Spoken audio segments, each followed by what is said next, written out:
The impudence, the audacity, the unmitigated gall of those Knuckleheads of Liberty podcasters, daring to voice opinions outside the mainstream of accepted thought.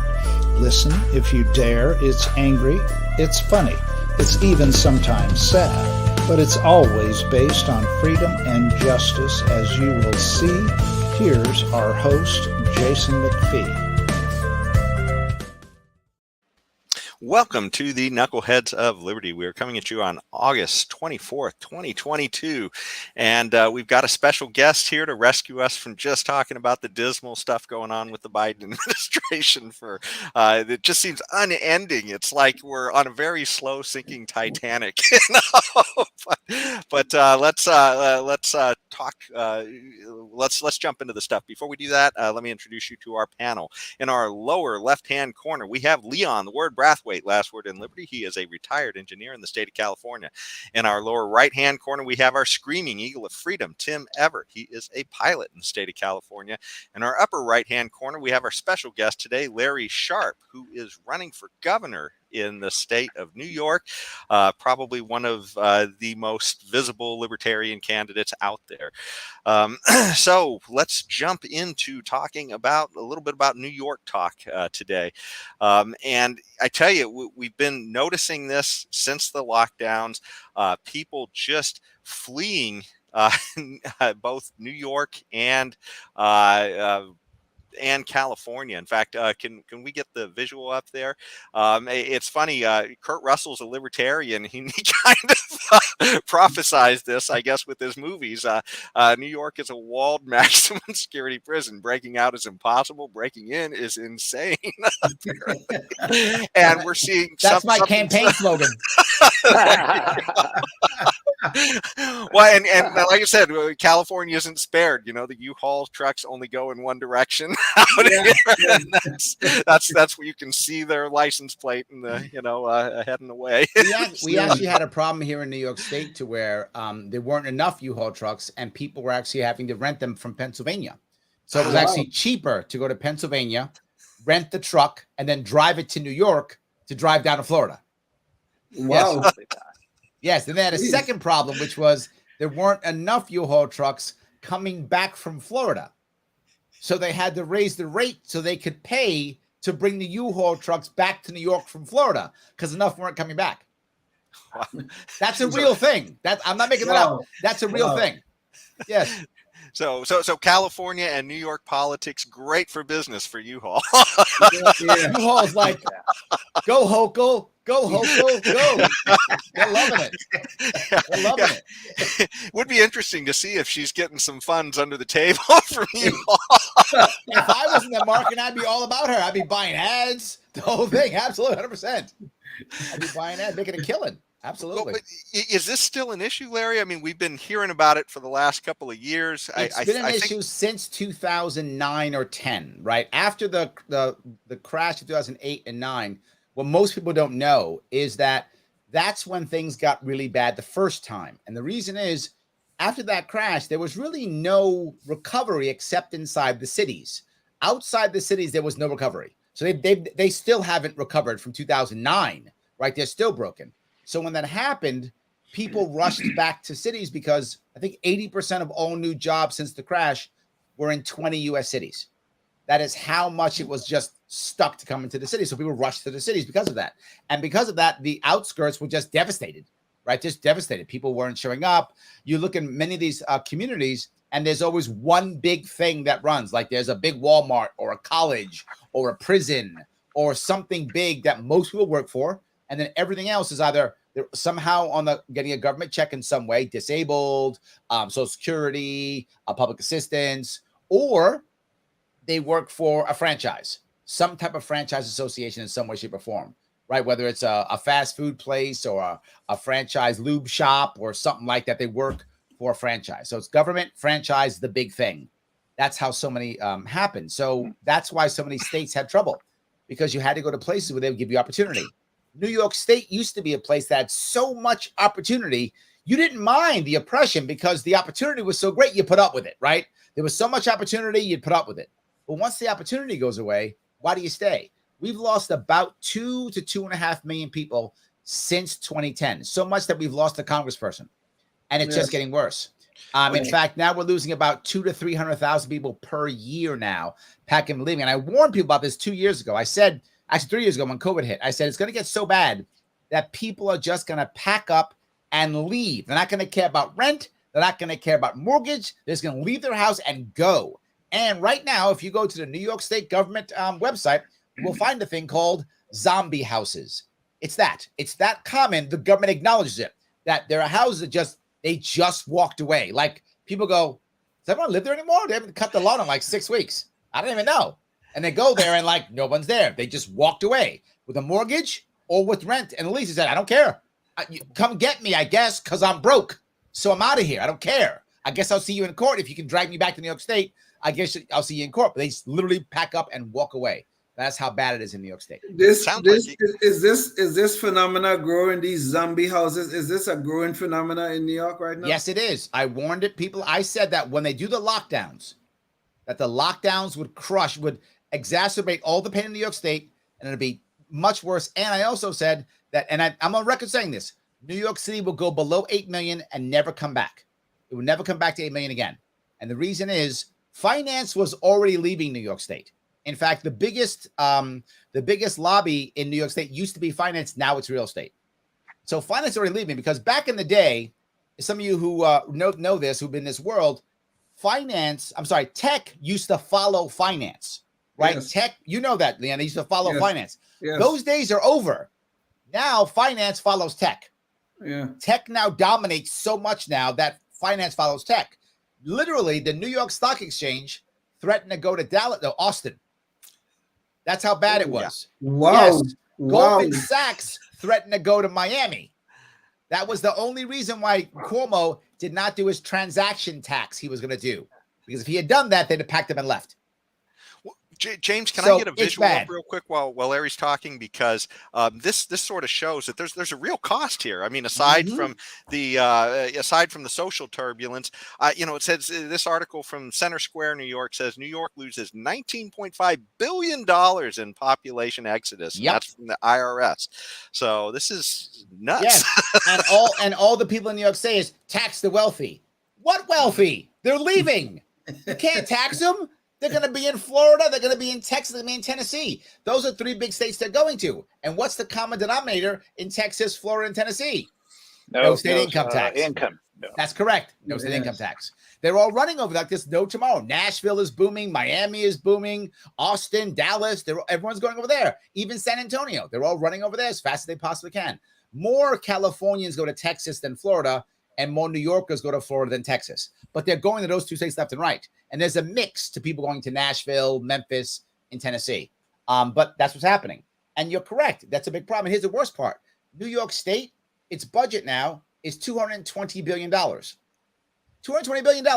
Only 19 countries and California have a bigger budget than New York State. Florida has more people than we have and has half our budget. Yeah. Now, when it comes to all 50 states, you might think California spends the most. No, California, we got you beat. New York, take that, California. We're number 1 when it comes to being terrible. So, yes, we actually, with the exception of Alaska. Now, Alaska's an exception because Alaska literally writes checks to its people from its oil fund, right? The exception of Alaska, we spend the most per person in the country. The most per person. And in every way you want to measure us, we always rank in the bottom 25. Always. When it comes to schools, we rank between 37 and 44, depending upon what you use. We're the highest when it comes to schools. We drop $29,000 per kid per school. So the argument I get all the time is, if you just fund it, we're not underfunded. $220 billion from 190 when I ran last time. So a $30 billion explosion and population going down and billionaires leaving. This is not a good trend. And if you ask anybody what they're going to do, the Republicans go, this is a Republican answer. More cops. That's his answer. More cops. That's his answer for everything. What's a Democratic answer? More money from the feds. That's it. Democrats want more money for the feds. Republicans want more cops. Neither of them will solve this problem in any way, shape, or form. So everything you said, you are correct. But Larry, I mean, the leaders, the political leaders of Leaders. Yeah. okay, They're blind leaders. Exactly. Leaders. Yeah. the political leaders of leaders in quotes of the state of New York cannot be blind to what is obvious. Of course. I mean, You're right. okay. No, you're So, right. I mean, Leon, you're right. are they doing anything at all to stem the tide of this obvious problem? Not at all. They are grifting while the grifting's good. That's all they are raking in all they can before Rome burns. That's all they're worried about. They're doing nothing of any value whatsoever. You cannot find a policy that makes any sense, if there even is a policy. All they do is just take more money. They are grifting like there's no tomorrow. The Democratic Party has just, all it does is give out more government jobs. We are making to where New York State is going to be, I'm not even exaggerating when I say this, it's going to be 30% government jobs eventually. That's a socialistic state. That we're already about 1 in 6. We're moving towards 1 in 3. That's the move, is keep making government jobs. If you count jobs that are not government jobs, but government contracted jobs, we're already about 1 in 5. So we're already going down to that road where government just pays for everything. So it's virtually impossible. Now, the Republicans, all they do is go, this is the year. That's all they ever do. And they yell, they've been yelling, Democrats bad for 20 years. Sadly, suckering all the Republicans, giving them tons of money. They spent $12 million in donor funds this year, and they're going to be beat by at least 15 points. The most recent poll has Republican down by 20. 20 points down. Wow. Why? Because the state's a blue state. It's not a purple state. Literally, Cuomo said in 2014, I think, his words, there is no room for conservatives in New York. Yeah, I remember that. Yes, he said go. And conservatives said, okay, thank you. And they left in droves. And then just recently, Kathy Hochul, our new empress, she said, the two people who are running, the Republican running for governor, Republican running for Congress, she said, you're not New Yorkers, get in a bus and go to Florida. That's what she said. I'm not joking. She said that. Get in a bus, go to Florida. So we're basically like, you're not one of us, get out. And her repercussions for this will be nothing. Cuomo's repercussions, reelected twice. Nothing. Nothing. Yeah. Her repercussions will be nothing. Why? The state is solid blue. That's just what it is. So if you can't get Democrats to vote and support for you, you can't do anything. And here's what I know. I have data. I've done the data. I've done the polling, and I've been in an election, and I have the data. About 25 to 30% of the people who support me are registered Democrats. No Republican can say that. I'm the only one who can say that. This is why I'm the only chance of victory, because Democrats will actually support me. Because while I don't always go the way they want me to go, I will give them the outcome they want. So I will give them the outcome they want, but I'm not going to go through coercion and taxation. I will find another way to give them what they want. And while they really want to use that coercion because it feels good, they want to, they'll take it if they still get what they want. That's why those vote for me. James, can we get some visuals up again real quick here? So yeah, this is Hochul and Cuomo together, and I tell you, there's doesn't seem to be much difference. It's like you're saying, Larry. I mean, one of them is driving him away, and they replace him, and it's another one who wants to drive him away. What that should be underneath, it should be, and stay out is what it should be. That should be the caption right there. And stay out should be the caption. Because that's what they want, right? Yes. Pretty much. Yeah. Well, she's waving, and stay out. Don't come back. Do not come back. We do not want you here. Bye. Yes. Well, it seems like there's lots of other things too that could also be driving people out. And I mean, one of them, this is a page from Rocket Mortgage, I guess. Yep. They're talking about the worst places in the country as far as costs go, for a mortgage, and it's all California and New York City. So when we talk about rentals are actually worse now in New York. Buying is worse in San Fran. Rental is worse in New York. New York, the average rental right now, I think, is $4,100 per month. is the average rental for a 1-bedroom or 2-bedroom. Wow. Average. In Queens is cheaper than Brooklyn. Queens is like $3,000. Brooklyn's like 3,500. And for a 1-bedroom apartment. Yeah. $4,000 per month in rent. Yeah. Yes. And it's crazy too, because, you know, I mean, I was seeing, I think the median income for a household income in New York is somewhere around $68,000. New York City, it's about 67. The state's about 50 something. Yeah. New York City skews higher. I think New York City is 67, I think, for New York City, but the state's about 54. The state's a little bit lower. Yeah. But you would think that at those levels of medium income, I mean, people should be, you know, having a decent standard of living, but the cost of living in these places are so tremendously out of whack. So what winds up happening is you have 2, 3, and 4 roommates. That's how they do it. Yeah. You have 2, 3, or 4 roommates. And the issue is it's hope, right? You have young people who want to make it big. And for the past 150 years, New York City has been the place.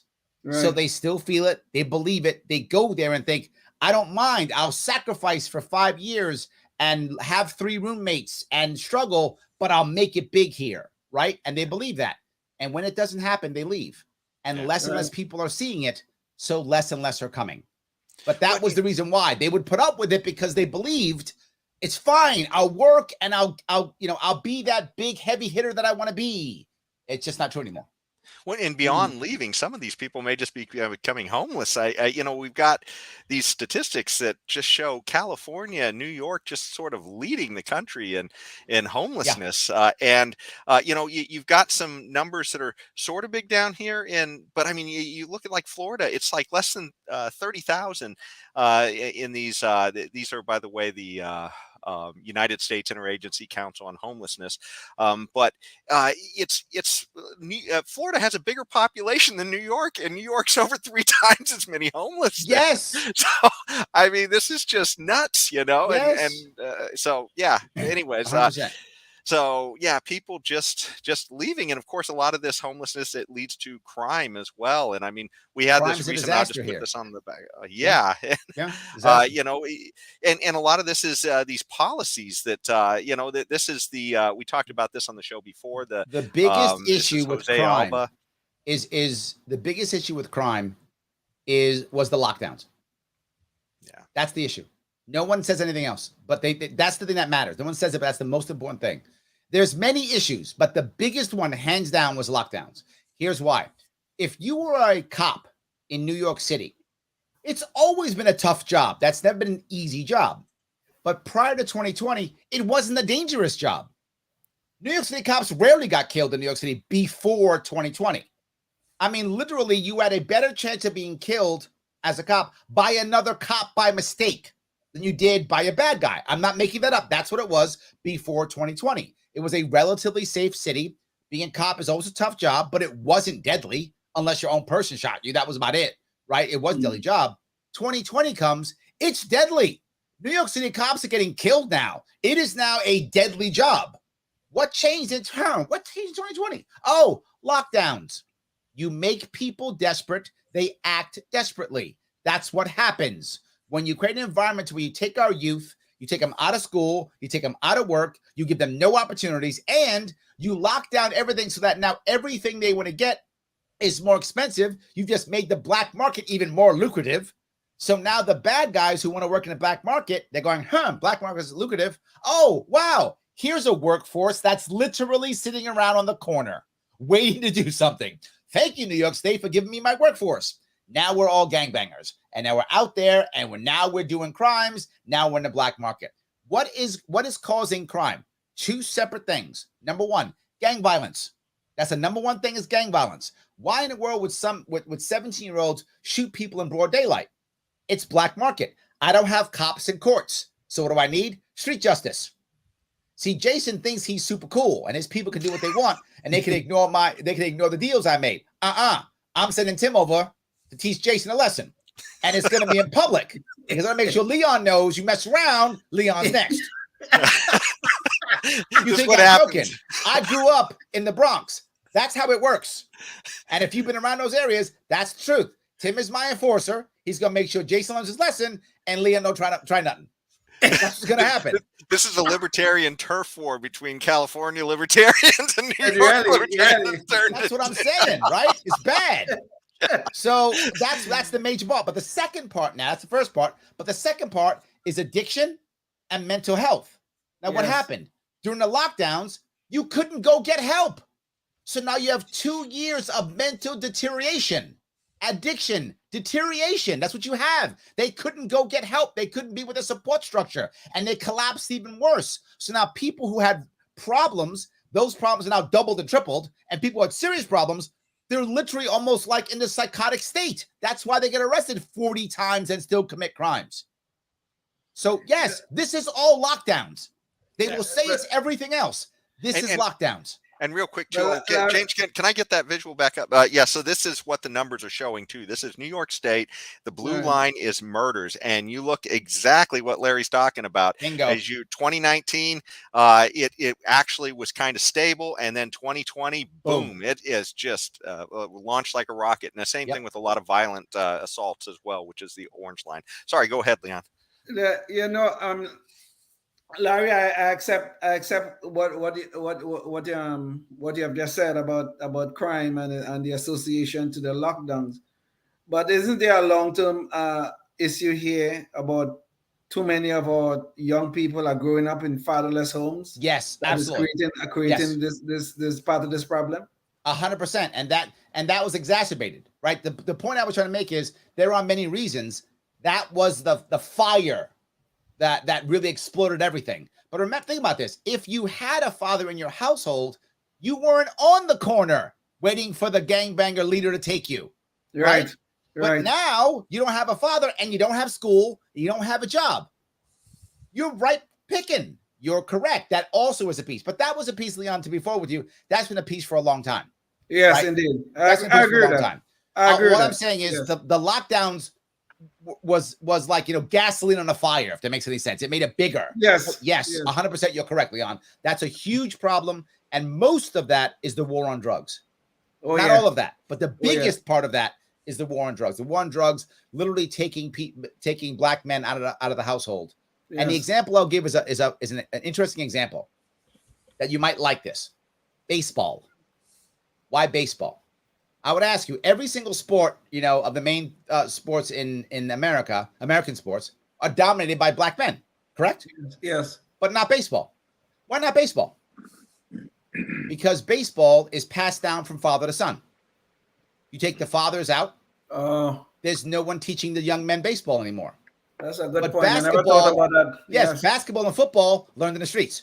Yes. Baseball's not. It's passed on. Now, prior to 1970, black men did dominate baseball. Hank Aaron, Jackie Robinson, they did dominate baseball. What happened then? The war on drugs. That is our cultural example of showing how government destroyed the black family. Right there. Good point. Right there. Absolutely. That's a very good point. I'm going to look into that a little more deeper, Larry, because that is an issue that's near and dear to my heart, and I really would like to look a little more deeper into that. That's a very good point you just raised. Thank you. Yep, of course.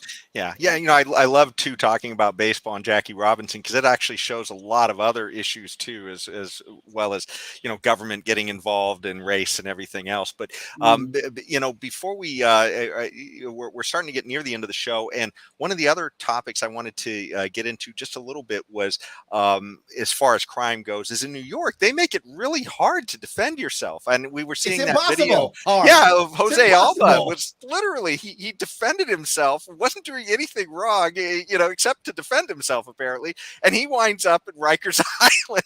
And so we see other states handle this differently, and so I want to throw it to Tim real quick for his Good Guys with Guns segment. James, maybe you could get the visual up for this.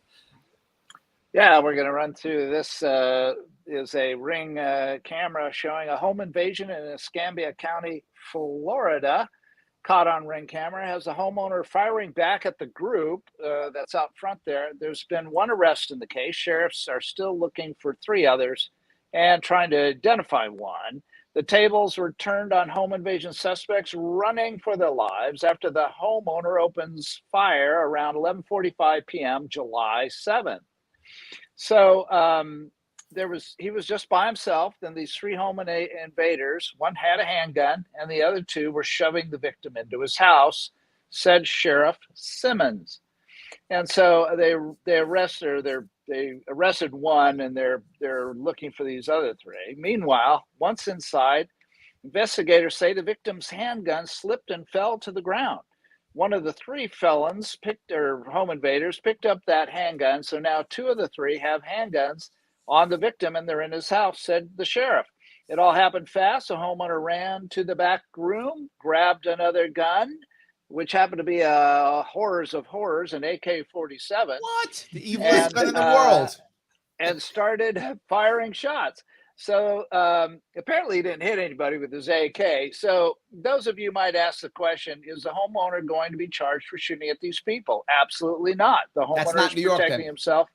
And in Florida, you can protect yourself, said Sheriff Simmons. So there you are. If that's New York, literally, the first person arrested is the guy with the AK, and he will do at least 5 years just for having the AK in New York State. Just for having it. Yes. He will do at least 5 years. If he fired at anybody when they weren't in his home, he will do more time. If he fired anybody when they're running away from him, he'll do more time. So the odds are that guy defending himself in his fear. The guy missed everybody with an AK. Clearly, he was scared for his life, worried. He didn't think aiming. He was worried. His fear, he will go to jail for at least 10 years in my state. And they probably won't catch the other guys. So they'll get away. He'll go to jail for 10 years. That's how New York State works. If it's New York City, oh my God, he has no chance. Just forget about it. Sell everything. You're done for. And they won't catch the guys. They won't even catch them. Remember, most crimes like that aren't solved. So they won't catch the guys, and he'll go to jail. It is insanely horrible in our state how that works. And the problem is no executive steps up. The reality of it is we don't pay attention to Congress people or senators. We pay attention to executives, whether it's a mayor, a county executive, a governor, a president.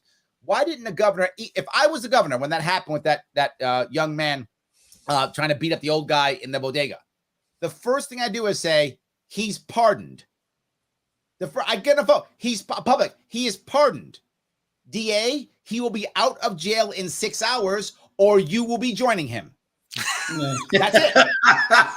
You got 6 hours to get him out of jail. If he's not, you're joining him. Done. You step up one time, and not you have to do every one of them, just one of them. Let DAs know this is unacceptable, that I will just stop blanket pardoning people. This will change how it works if one executive steps up. But the problem is they're afraid to step up. They don't want to step up. If you just say that, just that, it would have changed everything. If that guy goes through what he goes through, and I'm the governor, I say, look at that. If I was the governor of New York and it happened in New York State, I would pardon him for all of his crimes. All of them, immediately. I'm glad he shot at those people. Too bad he didn't shoot to hit them, because then the cops could have caught them. Right? He would have had them laid out for the cops. Would have been nice. Too bad he didn't hit a couple of the leg or something. Drop a couple of them, he would have got them. Got him, yes. But Larry, I think it's a big problem that, the right of self-defense have been with us since the beginning of time. Yes. And certainly since the beginning of this great land of ours. Yes. But, in our blue states, California is included in this nonsense too, New York and other deep blue states, the right of self-defense seems not to exist anymore. You are correct. We can't have tasers in New York State. We can't have in the city. The city just recently allowed us, believe it or not, to have nunchucks. Nunchucks were against the law in New York City. Is that insane? You can't. If you have nunchucks, you can go to jail. Wow. What is wrong with us? Now, look, I don't think you should be defending yourself with nunchucks. Yeah. But if you want to, great. Just make sure you YouTube it, because I want to see it. So if you do it, that'd be awesome. Please do that. I would love that. Back to guys gotten away with your nunchucks. That'd be awesome. I would love to watch that. But anyway, my point being, you're right. We don't get to defend ourselves at all. Yeah. The goal is call the cops and then hope they help you. Yeah. So that must mean that criminals would have their way with anyone to doing anything. They could just break into your house, rape everybody, steal everything they wanted and just leave. I mean, Welcome right? to New Is York. that what happens? Welcome to New York. Now you see why Kurt Russell was trying to get out. Welcome to New York. Yes. But you know Look, what, Larry? look at what happened to the bodega guy. The guy came in, started trouble, physically shoved the guy, physically punched the guy, threatened him, and the guy backed off, said, I don't want any trouble. He took the initial punches even. Yeah. And Well, then he stabbed the guy clearly in self-defense. Right. And he went to literally the most violent jail in the country, Rikers Island. That was what happened to him. Yes. So Well, Tim, is he still there? correct. No, He's he's out. still No, he's there? not. He's out. No, in fact, The charges were dropped. yeah, but beyond that, he is actually one of the people who's left the state too now, because I just saw a story where he has decided it's time to escape New York. Already? Oh, I didn't And he know was that. never Don't blame him. Jason, do you blame him? Come on. So, right. as far as an affront to liberty too, though, I cannot imagine, the founding fathers imagining that we would be making illegal 2 sticks joined by a chain. When he's talking about nunchucks. It's crazy. It's crazy. Just insane. Someone's got to fight in this front line. It's me, I guess. I'm the crazy one. Well, speaking of insane things, we're just about out of time for the show, but usually we end on our Knucklehead Noise Patrol. And so that is something where somebody has said just something absolutely crazy out there, either in the media or a politician or somebody. Well, this takes us to Sam Harris. Recently was in an interview with, what was it called? Trigonometry was the podcast. And he literally said, essentially, that it's just fine to have a conspiracy. If you really, really don't like the candidate on the other side, it is okay to do whatever you have to do to make sure that guy can't run. And of course, we're talking about Trump here. But Sam Harris, essentially, I'll read a very shortened quote from what he said. But Sam Harris said, Trump is unfit for office in every possible way. My argument is that it was appropriate for Twitter and the heads of big tech and the head of journalistic organizations to feel like they were in the presence of something like a once-in-a-lifetime moral emergency, right? We cannot afford to have 4 more years with this guy. So the interviewer then said, I'm interested in democracy. You're saying you are content with a left-wing conspiracy to prevent somebody from being democratically reelected as president. And Harris said, well, no, I'm content with, the thing is, it's not a left wing. It's Liz Cheney is not left wing. It's not a conspiracy. He said, there's nothing conspiracy. It was a conspiracy out in the open. So, well, that makes it all good, right? I mean, now it's good. Yeah. Right? And what we're literally talking about is Tim are going to speak openly about taking out Jason. So it's not a conspiracy. We're not like going behind. We're saying publicly we're going to take you out. So it's fine. Don't worry about it. And the danger is this does tie into New York a little bit, because it was the New York Post that was running with the story of the Hunter Biden laptop story. And what Sam Harris is talking about is it was absolutely okay for social media and others to essentially pull the New York Times accounts and not allow them to post anything on this kind of stuff, and it's just absolutely bonkers. But this is an important piece to understand. He doesn't actually mean Trump is unfit. That's not what he actually means. In his heart, in his mind, Trump is evil. He's going to destroy the world, right? Yes. What many Democrats do, the Democrat establishment does very well, is create the biggest boogeyman possible. And Trump fits that like there's no tomorrow. Trump fits that boogeyman like there's no tomorrow. So it doesn't matter if you can eat, Leon. Stop wanting to eat, okay? Trump is going to destroy the entire world. We're going to be dead. He's going to come by and kill everybody. So stop worrying about food, Mr. Greedy, and instead realize that Trump's going to kill everybody. We're all going to be dead. And that's what he actually believes. And to be forward, if it was you, if you believed that he was the devil incarnate, if you thought he was going to destroy the entire world, wouldn't you be okay doing anything to stop him? And that is what the mindset of people like Sam Harris is. He's not unfit. He is evil. He is horrible. He's the exception to every rule. So whatever we do, and the problem is, whether you guys, I don't know if you guys will talk whether you like or hate Trump, whatever it is, he's not the devil. That I'm sure of. Yeah, He's yeah, just yeah. the guy. Yeah. That part I'm positive of. Well, Yeah. the saddest thing about all this is the libertarian answer to this is just don't put so much power in that office. There If we you go. don't want somebody to get a hold of it that you don't really don't like, the answer is not just for you to decide who really doesn't get to have the office. It's just don't give them the power in the first place. That would make everything a whole lot easier. I agree. You know, Sam Harris used to be a serious intellect. Yes, As I a agree. man of the left, he always is a man of the left, but a serious intellect. Yep. But when you read this stuff, that guy have deteriorated beyond belief. Maybe he's irreversibly have gone into the dismal world of left-wing woke garbage. I think you have a very valid point, and he's not the only one, right? Well, that's true. Yes, there are many like it. Howard Stern.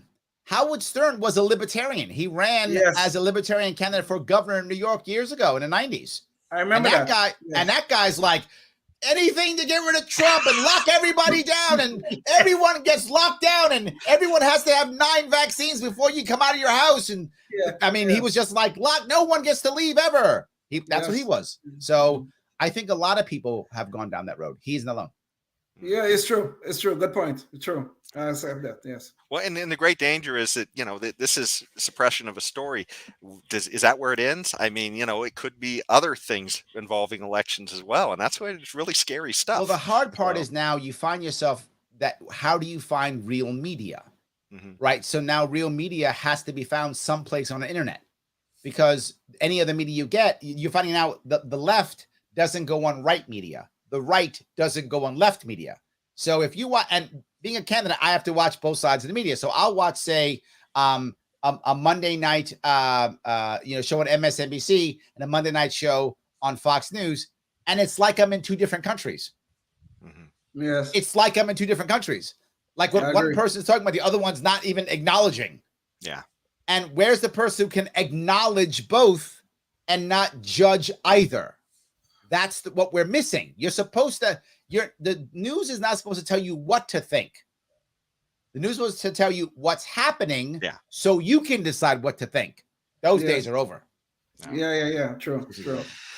That's sad. Well, I tell you, I think we're just about to the end of our time. Larry, is there anything you'd like to leave the audience with, or any messages about your campaign? We can throw the website LarrySharpe.com. If you want to help out, there are many ways you can. The simplest way, share everything that you see my name on in social media. Everything. Like it, share it, comment on it. I don't care if you hate it. Click like anyway and move on. I don't care.